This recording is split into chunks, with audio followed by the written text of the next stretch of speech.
New typewriter day. First thing we'll start with, the ink that came with it, white, which we could only type that much, and then it faded out and wouldn't type.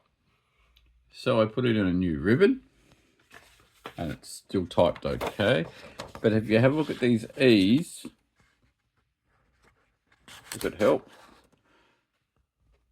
the E's are actually small and they pop up. Whenever you put an E on it, it's always out of alignment.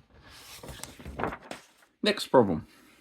That nut that you see just there was loose and just about to fall off. Lucky it didn't fall off, or would have got lost. So I tightened that back up. That roller didn't work because it was too loose. Tightened it back up and it worked. Apart from that, it was a joy to type with. So it is good if you've got $100 to buy one, but just got to tighten everything back up.